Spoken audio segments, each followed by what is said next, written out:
you like, okay, this is really cool, right? This is amazing. And then when it actually happens, it's kind of like you're in shock a little bit. Definitely felt like almost emotional. It's hard to do, you know? And so it just was like, man, I was trying to take a second to just, hey, Kelsey, like, good job. Imagine this, a full arena, the crowd on their feet, and a historic moment unfolding. Kelsey Plum's jersey is being raised to the rafters at the University of Washington. She's the first women's basketball player to ever receive this honor. The excitement is palpable, with NBA stars applauding her achievements and former teammates moved to tears.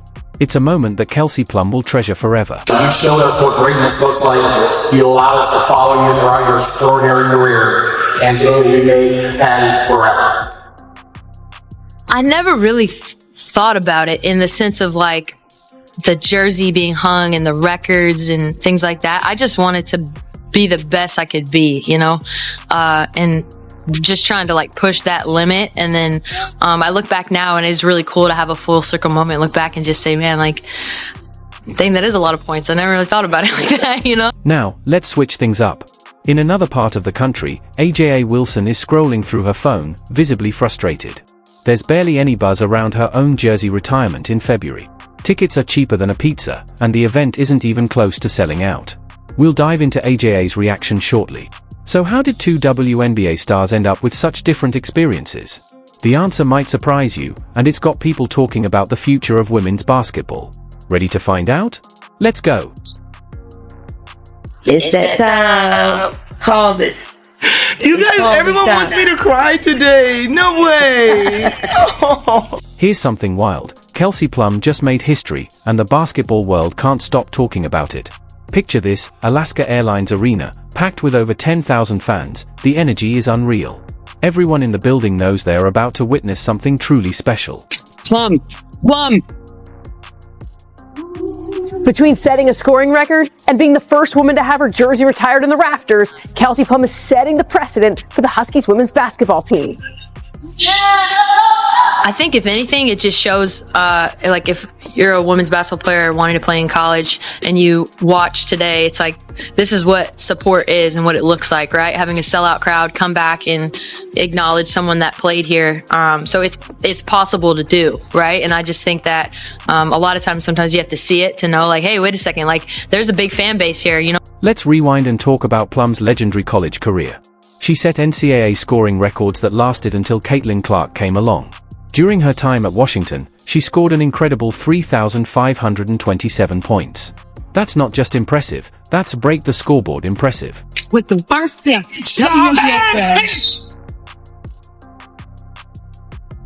Plum, just like that. Wow, Kelsey. Plum, my goodness. Kelsey Plum. Plum, Kelsey with two more. And there it is.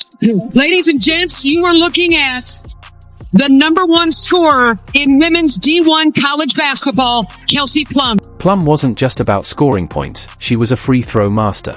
She set a record with 912 successful free throws. In her senior year, she went into full supernova mode, putting up 1,109 points in a single season.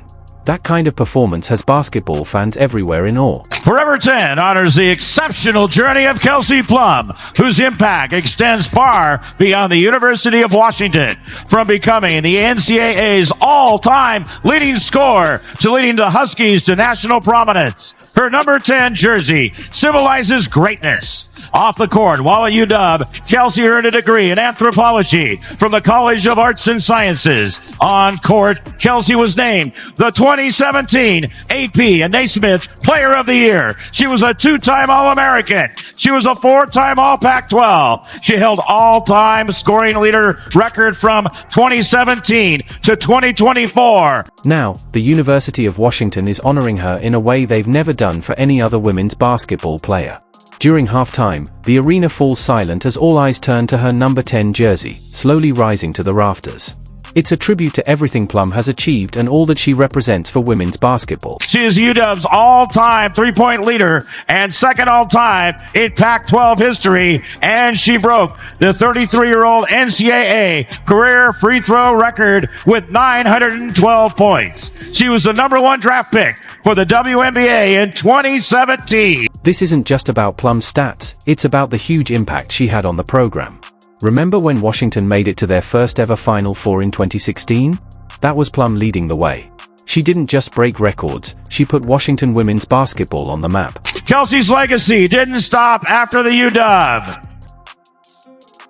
She has gone on to become a two-time WNBA champion, three-time WNBA All-Star and All-Star MVP in 2022, FIBA gold medalist, and two-time Olympic gold medalist.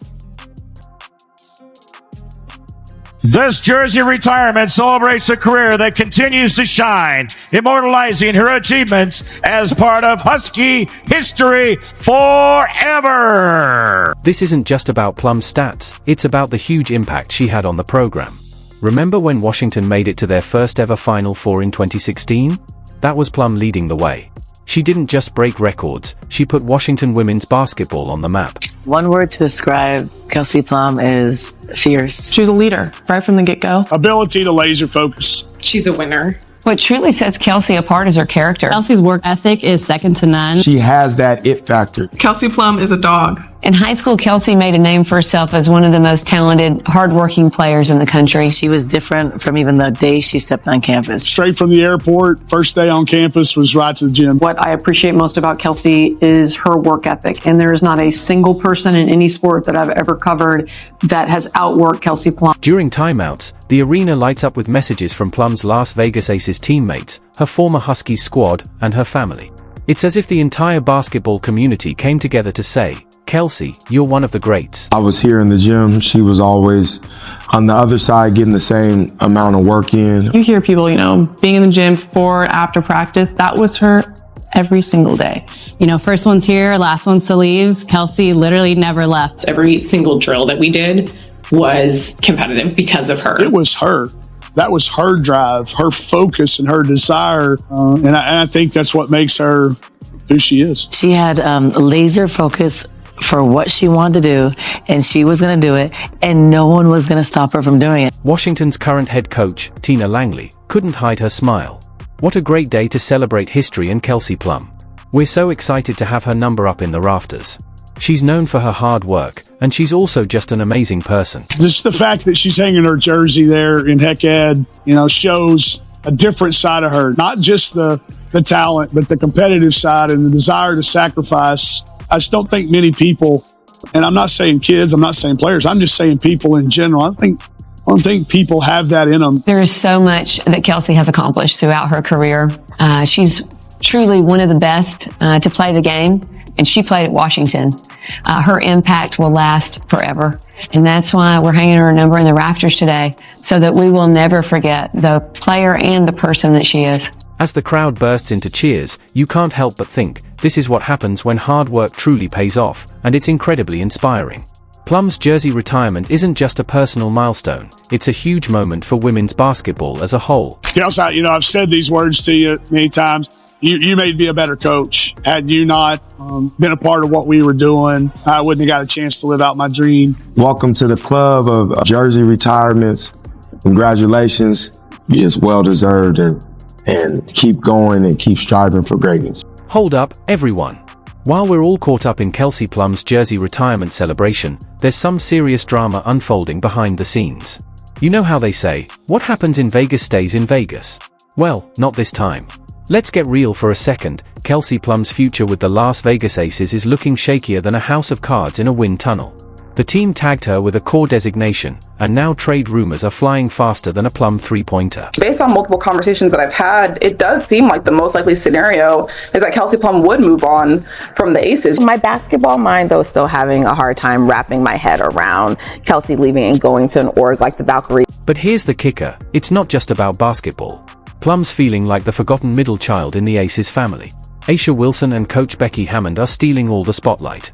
It's like high school all over again, but with million-dollar contracts and championship rings. What's been a little surprising, and I think why there's so much conversation, at least from what I'm seeing, about Kelsey Plum is that during the season when the rest of the core Aces, the other, they're the core four, Asia, Chelsea, Jackie Young, and Kelsey Plum. So when her other three, counterparts, they signed extensions, she did not. You might be wondering, why would Plum want to leave a championship team? Well, sometimes it's not about the trophies, it's about feeling valued, appreciated, and seen.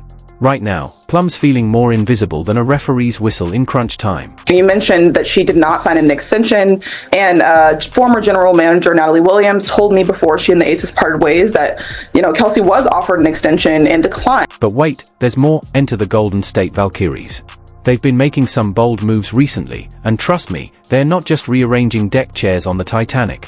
These folks are serious, and they mean business. What I do think is interesting is that there is a team that will be coming to the league this year, the Golden State Valkyries, and a part of me just kind of feels like that might be a fresh start for Kelsey Plum if she does decide that she wants to move on from the Aces. To me, it gives them an opportunity to have a great perimeter scorer, which we know that Kelsey Plum is, but it also will add a little bit of familiarity for her because the new head coach was the former assistant coach in Las Vegas, and I think that that could also be something that plays well where you're getting a new environment and you're getting a new experience, but you're also still working with someone who knows you and knows you well, so you get a bit of the best of both worlds. Picture this, Kelsey Plum, the undisputed star of the women's Bay Area basketball scene.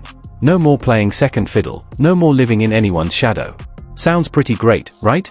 Yeah, I definitely would not rule that out. Something that really stands out to me is that, Kelsey is a Southern California native, and San Francisco is, it's within the state. California is a large state, but it's still within the state.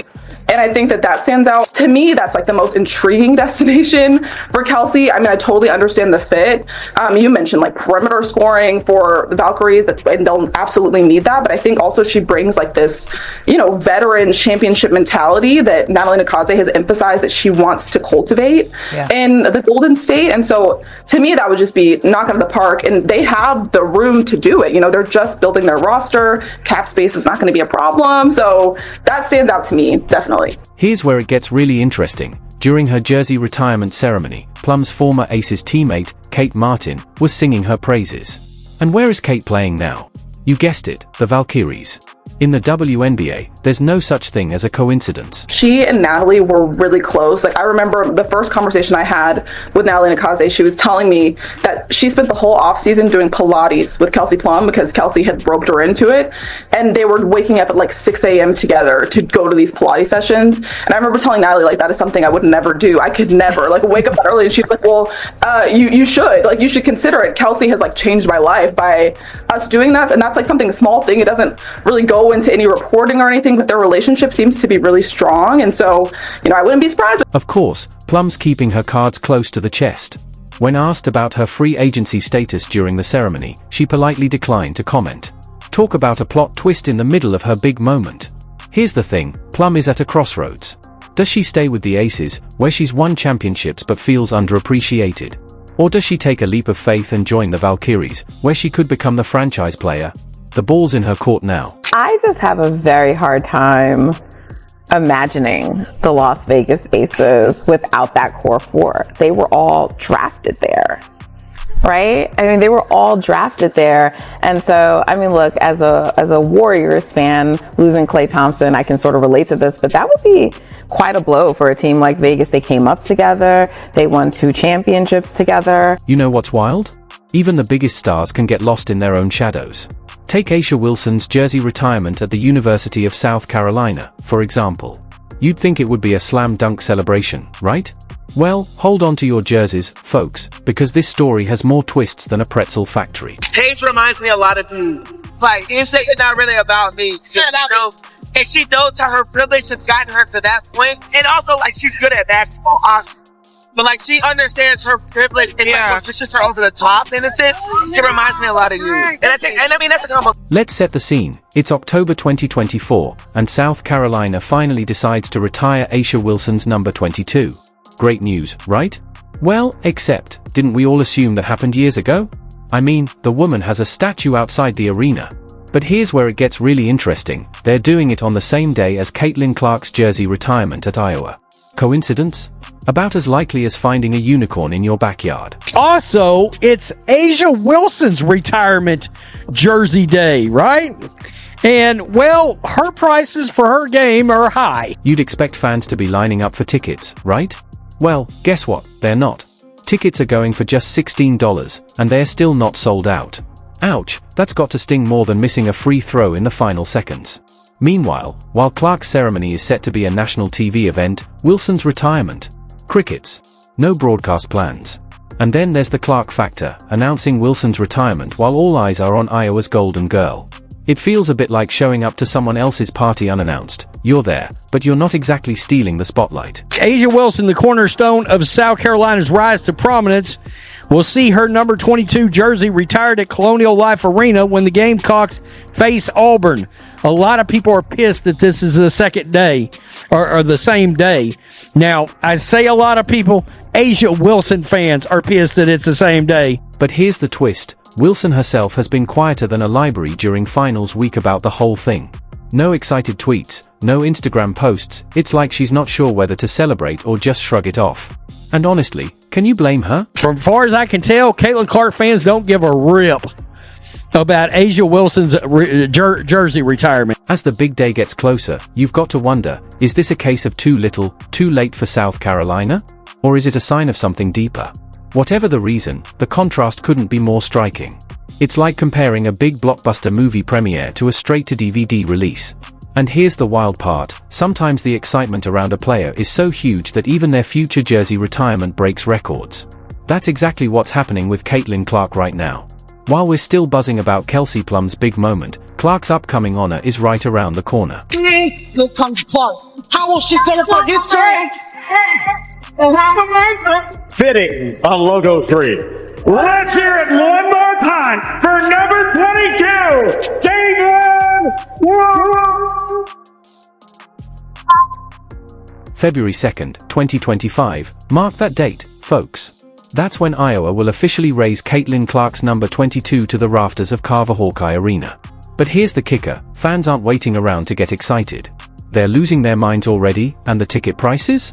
They're absolutely bonkers. However, in Iowa City, the retirement of Caitlin Clark's number 22 jersey at Carver Hawkeye Arena during Iowa's game against USC is shaping up to be a much bigger spectacle. And of course, this was a tweet that went out talking about $200 to $784 with a bunch of tickets listed over 1,000. Let's talk numbers for a second. When the announcement first dropped, the cheapest seat in the house was going for $200, pretty steep, right? Well, hold on to your hats because in just 40 minutes, yes, 40 minutes, that price jumped to $784. Now, some tickets are listed for over $1,000. But wait, there's more. If you're okay with standing room only, that'll cost you a cool $300. But this isn't just any regular game Iowa's attaching Clark's big moment to. Oh no, they've got something special lined up. They're facing off against USC, so we get to see Clark's legacy celebrated while Juju Watkins, the next big thing in women's basketball, is on the court. Talk about a star power overload. Iowa taking on USC and Juju Watkins, nationally televised game, I believe. February 2nd, 2-2, so it's 22. Everything about it lines up. Let's be real for a second. This retirement ceremony has been in the works for a while. Iowa's director of athletics, Beth Gate, didn't waste any time. She announced it right after Clark's final college game, before the ink was even dry on her WNBA draft card. And Gate didn't mince words either, saying, Caitlin Clark has not only redefined excellence on the court, but has also inspired countless young athletes to pursue their dreams with passion and determination. You will be the last to wear number 22, and you'll become the third Hawkeye women's basketball player in history to have her number retired.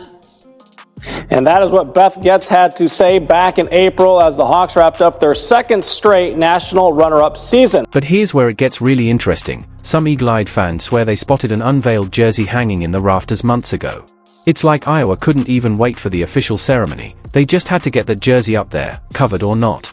But you've got to hand it to Iowa. This isn't just about honoring Clark. It's a brilliant marketing move. They've set it up perfectly, national TV coverage, a marquee matchup against a rising star, and a way to keep the Clark hype train rolling long after she's moved on to the pros. Something I'm very thankful for, and obviously I've had some amazing teammates over the course of my 4 years here, and there's been a lot of really good 22s to come before me and play for this program, whether it's Kathleen Doyle or Sam Logic, so that number holds a lot of weight, far beyond my name, and I guess I'm just really grateful, and it'll be a special day. As the buzz builds and social media explodes with every new detail, one thing's crystal clear: when it comes to Caitlin Clark, everything's larger than life. Her college career was record-breaking, her draft was a media frenzy, and now her jersey retirement is turning into a major event.